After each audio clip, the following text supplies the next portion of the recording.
आज मैं आपको बताने वाला हूँ आयरन मैन 2 मूवी की स्टोरी। तो ये आयरन मैन 1 के बाद शुरू होती है, जहाँ पे टोनी ने सबके सामने ये कबूल कर लिया था कि वही है आयरन मैन, और आई एम आयरन मैन बोल के एमसीयू का सबसे फेमस डायलॉग बोल दिया था। यहीं पे टीवी पे इवान नाम का एक बंदा जो है उसकी चीज देख रहा था, और ये देखने के बाद उसके फादर की डेथ हो जाती है। अब उसके बाद इवान जो है वो ठान लेता है कि वो टोनी स्टार्क से बदला लेके रहेगा, और जो लोग टोनी स्टार्क को एक सुपर हीरो समझते हैं जिसको कोई हरा नहीं सकता, वो उसको हरा के रखेगा। और फिर उसके बाद वो बनाता है खुद से एक आर्क रिएक्टर टाइप का डिवाइस, जिसको वो नाम लेता है विपलैश। वो एक्चुअल में एक ऐसी मशीन होती है जो किसी भी मेटल को, किसी भी आर्मर को तुरंत काट सकती थी। अब उसके 6 महीने का हमें दिखाया जाता है कि आयरन मैन जो है एक शो कर रहा है, और उसमें वो अपने अलग अलग सूट्स को दुनिया के सामने दिखा रहा है। वो एक्चुअल में इसके फादर जब थे स्टार्क इंडस्ट्रीज के मालिक, तो वो भी स्टार्क एक्सपो करते थे, और उसी तरह टोनी स्टार्क भी स्टार्क एक्सपो कर रहा था, जहां वो अपने सारे सूट्स दिखा रहा था। जब वो इवेंट खत्म करके वहां से निकल ही रहा होता है, तो वहां पे कुछ लोग आ जाते हैं और आके टोनी को बोलते हैं कि आपको जो है वो कल कोर्ट में बुलाया गया है,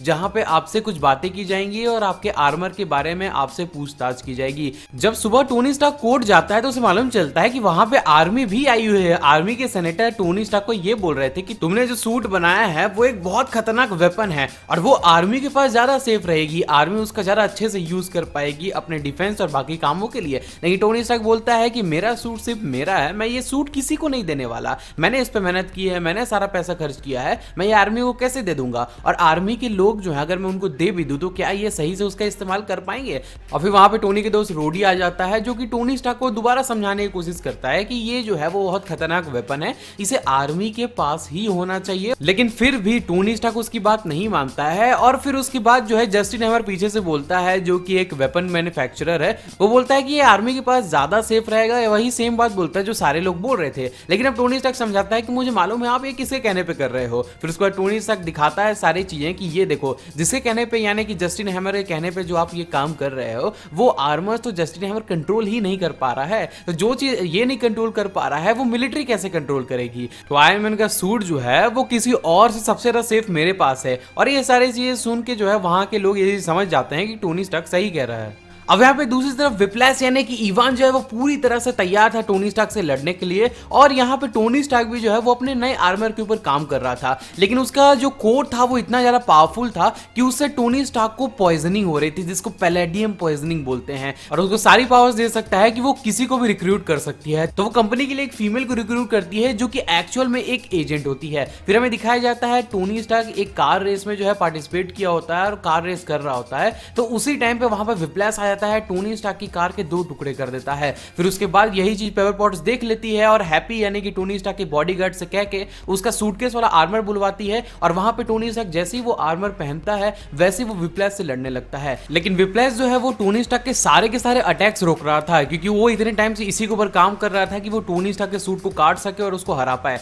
लेकिन फाइनली टोनी स्टार्क जो है वो उसको हरा देता है, और उसके बाद जो है उसको पुलिस पकड़ के ले जाती है जेल में। फिर जेल में टोनी स्टार्क उसके साथ जाता है, और वो उससे पूछता है कि तुमने इतनी अच्छी टेक्नोलॉजी बनाई कैसे? और बनाई थी तो तुम मुझे हराने के बजाय इसको मिलिट्री को बेच सकते थे, इससे तुमको भी प्रॉफिट हो जाता, मिलिट्री का भी काम हो जाता। और ये चीज सुन के जो है वो इवान जो है इसके बारे में सोच ही रहा होता है कि उसके जैसा एक और आदमी उसके रूम में आता है, और वो देखता है कि वो बिल्कुल उसी की तरह दिखता था। इवन उसका नंबर भी जो है वो सेम टू सेम उसके जैसा था। वो समझ जाता है कि वो इस आदमी को अगर मार देगा और फिर उसके बाद जो है वो यहाँ से आजाद हो जाएगा। फिर वो उसको मार देता है, वहां पुलिस वाला उसको चाबी देता है, फिर वो वहां से बाहर निकल जाता है और एक ब्लास्ट होता है। और दुनिया को यहाँ पे लग रहा था कि इवान जो है वो मारा गया है, लेकिन एक्चुअल में वो तो जिंदा। इससे टोनी स्टार्क के आर्मर को पावर तो मिलती थी, लेकिन ये धीरे धीरे उसको अंदर ही अंदर मार रहा था। तो टोनी स्टार्क ये सब सोचता है कि अगर उसको कुछ हो जाता है तो फिर जो है इस कंपनी को कौन संभालेगा। तो वो पेपर पॉट्स यानी जो उसके असिस्टेंट होती है उसको बुलाता है, और उसको कंपनी का सीईओ बना देता है, ताकि वो कंपनी को आगे संभाल पाए। और फिर हमें ये मालूम चलता है कि इवान को आजाद करने के पीछे जस्टिन हैमर ही था, जो कि टोनी स्टार्क का बहुत बड़ा राइवल था, और उसने इवान को वहां पे आयरन मैन जैसे ही कुछ सूट्स बनाने के लिए बुलाया था। अब यहाँ पे दूसरी तरफ टोनी स्टार्क जो है वो पैलेडियम पॉइजनिंग से जूझ रहा होता है। उसको ये लग रहा होता है कि अब वो जिंदा नहीं बचेगा, लेकिन टोनी स्टार्क इसके बारे में ज्यादा नहीं सोचता है।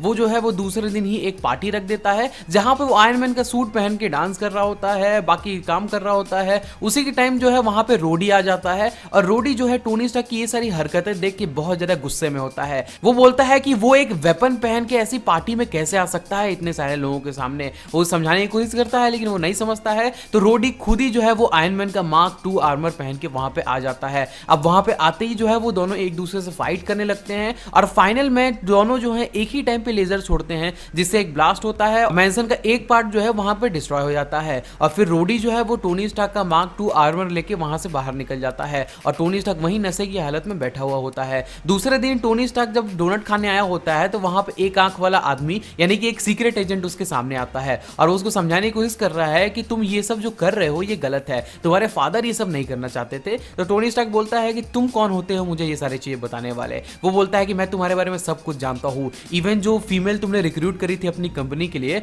वो भी जो है वो मेरे अंडर ही काम करती है, वो मेरी ही एजेंट है। तो तुम जो है मेरे सामने जरा शान पत्ती मत करो और मेरी बात चुपचाप से सुनो। और फिर उसको वो है पैलेडियम पॉइजनिंग से लड़ने के लिए एक क्योर देता है और फिर उसके बाद उसको समझाता है कि तुम्हारे फादर की कुछ चीजें मेरे पास हैं, वो सारी चीजें तुम मेरे से ले लो और ये फालतू काम जो तुम कर रहे हो वो करना छोड़ दो।